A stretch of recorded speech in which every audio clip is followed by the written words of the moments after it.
Hello my dear friend, welcome back to on channel. तो आज की इस वीडियो में हम करने वाले हैं एक हमारे नए टॉपिक के बारे में, जो है small and large group perspective. Small and large group perspective क्या होता है, ऑर्गेनाइजेशन बिहेवियर का, उसके बारे में हम जानेंगे। तो सबसे पहले स्टार्ट करते हैं। An organization makes continuous efforts to create cooperation in the groups और team in order to make the team more productive and more effective. तो यहाँ पे ये कहा गया है कि हर एक ऑर्गेनाइजेशन क्या करती है, कॉन्टिन्यूस बेसिस पे एफर्ट्स करती रहती है कि उसके ऑर्गेनाइजेशन में जितने भी लोग काम कर रहे हैं वो एक टीम में करें। ठीक है, अगर वो टीम में करते हैं, एक साथ मिल के काम करते हैं, तो वो ज़्यादा प्रोडक्टिव होगा और ज़्यादा ही अच्छा होगा ऑर्गेनाइजेशन के लिए। Some of the important measures those organization behaviour suggest at group level intervention are. कुछ ऐसे इंपॉर्टेंट मेजर्स हैं जो कि ऑर्गेनाइजेशन बिहेवियर सजेस्ट करता है। क्या क्या है, ग्रुप फॉर्मेशन एंड स्ट्रक्चर, कि ग्रुप को बनाया जाए। ग्रुप को बनाया जाए यानी कि group explains the situation where two or more individual are interacting and interdependent who have come together to achieve the particular objective. It deals with the issues like how groups are formed, how groups develop, when group become more effective, what are the undercurrents of group dynamism, and how group decisions are taken. तो सबसे पहला point ये है कि group को बनाया जाए, चाहे वो स्मॉल ऑर्गेनाइजेशन हो या फिर वो लार्ज ऑर्गेनाइजेशन हो। उनका बेसिक पर्सपेक्टिव ये होता है कि जो भी पीपल ऑर्गेनाइजेशन के अंदर काम कर रहे हैं वो एक ग्रुप में करें, ताकि वो अच्छे से अच्छा एफर्ट्स कर सके, उनका एफर्ट जो है वो प्रोडक्टिव हो, उससे ऑर्गेनाइजेशन को बेनिफिट हो। तो हर एक ऑर्गेनाइजेशन ये चाहती है कि लोग ग्रुप में काम करें। तो ग्रुप में काम करने के लिए सबसे पहले ग्रुप होना ज़रूरी है, ग्रुप बनाना ज़रूरी है। इसमें ये पता होना चाहिए कि डिसीजन मेकिंग किस तरीके से होगी, किस तरीके से ग्रुप बनाया जाएगा। ठीक है, किस तरीके से ग्रुप जो है वो बहुत ज़्यादा इफेक्टिव बन सकता है। तो फर्स्ट पॉइंट क्या है इसमें, group formation and structure. Second formation जो पॉइंट है वो है communication. Communication deal with transfer and understanding of the meaning. Communication का बेसिक मतलब यही है कि जो लोग बात कर रहे हैं आपस में वो एक दूसरे की बात को समझ सके। ठीक है, organization make efforts through formal structure as well as through informal interactions to establish sound communication system within and outside organization. तो ऑर्गेनाइजेशन कुछ ऐसा सिस्टम बनाती है, कुछ ऐसा स्ट्रक्चर बनाती है कि जो लोग ऑर्गेनाइजेशन के अंदर काम कर रहे हैं, चाहे वो इनफॉर्मल स्ट्रक्चर के थ्रू या फॉर्मल स्ट्रक्चर के थ्रू आपस में कम्युनिकेट कर सके, आपस में इंटरेक्ट कर सके एक दूसरे के साथ, और एक दूसरे की बातों को अच्छे से समझ सके। जब तक एक दूसरे की बातों को समझ नहीं पाएंगे, नहीं समझ सकते, ठीक है, जब तक कम्युनिकेशन बैरियर रहेगा तब तक ऑर्गेनाइजेशन अपने गोल को अचीव नहीं कर पाएगी। तो ग्रुप बनाने का फ़ायदा यही है, अगर ग्रुप को हम बना लेते हैं, ग्रुप को बनाने के बाद जो आपस में कम्युनिकेशन है वो बहुत ज़्यादा इफेक्टिव होना चाहिए ऑर्गेनाइजेशन के लिए। ठीक है, लोगों के बीच में जो कम्युनिकेशन है वो क्या होना चाहिए, इफेक्टिव होना चाहिए।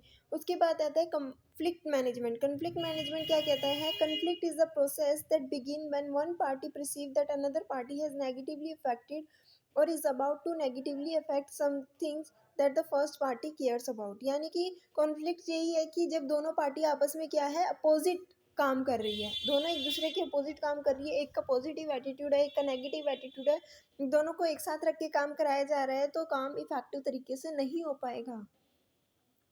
कॉन्फ्लिक्ट अराइजेज में कॉन्फ्लिक्ट में arises at various levels like with in the persons, interpersonal level between two persons. ठीक है, इंट्रापर्सनल लेवल और इंटरपर्सनल लेवल पे भी क्या है, कॉन्फ्लिक्ट अराइज होते हैं। इंट्रा डिपार्टमेंटल लेवल, आपस में डिपार्टमेंट के बीच में कॉन्फ्लिक्ट्स आते हैं, या फिर जो हायर लेवल और लोअर लेवल है उनके बीच में कॉन्फ्लिक्ट्स आ जाते हैं। Conflict is not necessarily bad as it promote differences of opinion which may help for improving the quality of decisions. Skillful manager make creative use of conflict by turning challenges to opportunity. अब क्या कहा गया है कि conflict वैसे देखा जाए तो कॉन्फ्लिक्ट का, जब किसी ऑर्गेनाइजेशन में कॉन्फ्लिक्ट होता है, दोनों पार्टीज अपोजिट वे में काम करती है, तो इसके बहुत ज़्यादा चांसेस है कि ऑर्गेनाइजेशन अपने गोल को अचीव नहीं कर पाए। लेकिन अगर एक इफेक्टिव मैनेजर है, ठीक है, एक क्रिएटिव मैनेजर है, तो वो क्या करते हैं, इन कॉन्फ्लिक्ट को बहुत अच्छे तरीके से यूज़ करता है। कॉन्फ्लिक्ट क्या है, दो पार्टीज़ के या जितनी भी पार्टी, जितने भी लोग ऑर्गेनाइजेशन में काम कर रहे हैं, उन सबके ओपिनियंस क्या है, डिफरेंट है। तो एक क्रिएटिव मैनेजर क्या करता है, इन डिफरेंट ओपिनियन का यूज़ कर सकता है, इनसे बहुत सारी जो है ओपिनियंस, डिफरेंट डिफरेंट ओपिनियंस को वो ले सकता है, और जो भी चैलेंजेस है उनको अपॉर्चुनिटी में कन्वर्ट कर सकता है। ठीक है, तो ये थी 3 पॉइंट्स जो हमने पढ़े। उसके बाद आता है हमारा team building and leadership. Team बनाना, team building lead to high interaction among team member to increase trust and openness. Team बनाना ताकि आपस में वो क्या कर सके, एक दूसरे पे ट्रस्ट कर सके, एक दूसरे के साथ मिलके खुल के बातचीत कर सके। For team building effective leadership style are require. अब टीम बनाने के लिए अब कोई ना कोई लीडर तो होना चाहिए, ठीक है, जो उनको लीड करे, जो बताए उस टीम को कि क्या करना है।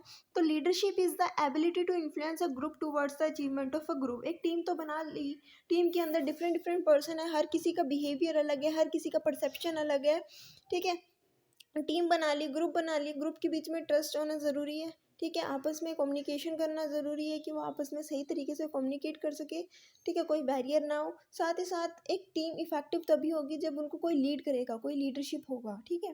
कोई तो लीडरशिप क्या होता है, वो एबिलिटी होती है जो ग्रुप्स को क्या करती है, इन्फ्लुएंस करती है कि वो एक कॉमन गोल को अचीव कर सके। उसके बाद आता है हमारा power and politics. Power and politics क्या कहते हैं, some amount of pushes and pulls are unavoidable where more than two person exist. Individual tend to exercise power to influence behavior of others so that other act in accordance with the wishes of the individual. Power और politics क्या होते हैं, power की अगर हम बात करें तो एक पर्सन के पास क्या है, बहुत ज़्यादा पावर है, यानी कि उसके पास अथॉरिटी है एक तरीके से, वो चाहता है कि मेरे अंदर में बाकी सारे क्या करें, काम करे, ठीक है, जो मैं कहूँ वो काम करे। तो पॉलिटिक्स क्या होता है, politics behaviour deal with the use of informal networking to make a attempt to influence others. Political behaviour भी यही होता है कि दूसरों के बिहेवियर को इन्फ्लुएंस करना। When others are influence for narrow gain, politic is not operating properly or narrowly normally. When influence is used for achieving overall goals in large interest, political behavior is operating properly and also desirable for organization। तो यहाँ पे हमने पढ़ा power और politics के बारे में। Power का मतलब क्या है, जब हम दूसरों से काम करवाएं, जब हमारे पास पावर हो कि हम दूसरों के बिहेवियर को इन्फ्लुएंस कर सके, जो हम कहें वो लोग वो ही काम करें। पॉलिटिक्स का मतलब क्या होता है, पॉलिटिक्स बिहेवियर भी यही होता है, लेकिन जब हम पॉलिटिक्स का यूज़ करते हैं दूसरों के बिहेवियर को इन्फ्लुएंस करने के लिए, जब हमारा जो इंटरेस्ट है वो क्या है, बहुत ज़्यादा है, ठीक है, लार्जर इंटरेस्ट के लिए हम क्या कर रहे हैं, दूसरों को इन्फ्लुएंस कर रहे हैं लार्जर गोल को अचीव करने के लिए। तो पॉलिटिकल बिहेवियर जो है वो सही है, डिज़ायरेबल है, जब हम लार्जर इंटरेस्ट के लिए काम करें। लेकिन जब हम स्मॉलर इंटरेस्ट के लिए काम कर रहे हैं तो वो पॉलिटिकल बिहेवियर सही नहीं है। तो ये थी आज की हमारी वीडियो जिसमें हमने पढ़ा स्मॉल एंड लार्ज पर्सपेक्टिव के बारे में। इससे पहले वाली वीडियो में हमने पढ़ा था इंडिविजुअल पर्सपेक्टिव के बारे में। आई होप कि ये टॉपिक आपको समझ में आ गया होगा। एक बार फिर से देख लेते हैं हम क्या है। हम स्टार्ट कर रहे हैं small and large group perspective के लिए। तो चाहे वो स्मॉल ग्रुप हो, चाहे वो स्मॉलर ऑर्गेनाइजेशन हो या लार्जर ऑर्गेनाइजेशन हो, हर एक ऑर्गेनाइजेशन का मेन एम यही है कि ऑर्गेनाइजेशन के गोल को अचीव करना। अब ये कहा गया है कि ऑर्गेनाइजेशन के गोल को हम तभी अचीव कर पाएंगे जब सारे लोग टीम में काम करें, ग्रुप में काम करें। तो कुछ ऐसे ग्रुप लेवल बता दिए गए हैं ऑर्गेनाइजेशन बिहेवियर ने, कुछ ग्रुप लेवल इंटरवेंशन को बताया गया है जो कि इम्पोर्टेंट है हर एक ऑर्गेनाइजेशन के लिए, ताकि ऑर्गेनाइजेशन के गोल को अचीव किया जा सके। तो फर्स्ट था group formation and structure. Group को बनाना, सबसे पहले क्या है, ग्रुप को बनाना, फॉर्म किया जाना, हर किसी को बताना कि वो किस तरीके से डिसीजन ले सकते हैं, किस तरीके से ग्रुप इफेक्टिव हो सकता है, किस तरीके से ग्रुप को बनाया जाए, किस तरीके से ग्रुप को डेवलप किया जाए।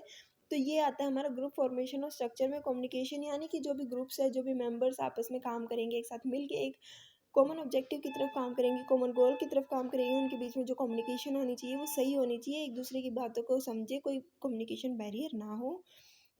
इसके बाद था हमारा कॉन्फ्लिक्टिंग मैनेजमेंट। कॉन्फ्लिक्ट अगर ऑर्गेनाइजेशन में है तो ये बहुत ज़्यादा हार्मफुल होता है ऑर्गेनाइजेशन के लिए, ये बहुत ज़्यादा डेंजरस होता है ऑर्गेनाइजेशन के गोल को अचीव करने में, इससे बहुत ज़्यादा डिफ़िकल्टीज अराइज होती है। और कॉन्फ्लिक्ट का मतलब है कि जब ओपिनियंस डिफरेंट हो, जब पार्टी नेगेटिवली क्या कर रही हो, बिहेव कर रही हो। लेकिन अगर एक अच्छा मैनेजर है, एक समझदार मैनेजर है जो इन कन्फ्लिक्ट्स का क्या कर सकता है, इफेक्टिव वे में यूज़ कर सकता है, लोगों के जो ओपिनियंस में डिफरेंस है उनको यूज़ करके जितने भी चैलेंजेस हैं उनको अपॉर्चुनिटी में कन्वर्ट कर सके। तो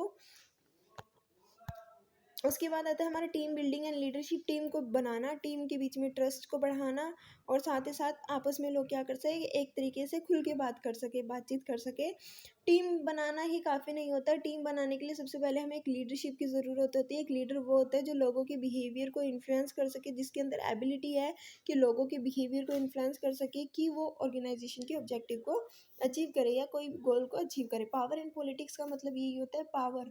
जब एक पर्सन दो और लोगों पे दबदबा जमा सके या दूसरे लोगों से काम करा सके, दूसरों के बिहेवियर को इन्फ्लुएंस कर सके, उसके पास इतनी पावर है, उसको हम बोलते हैं power and politics. I hope आप सभी को समझ में आ गया है। वीडियो अच्छी लगी तो वीडियो को लाइक शेयर सब्सक्राइब करना मत भूलना। Thanks for watching.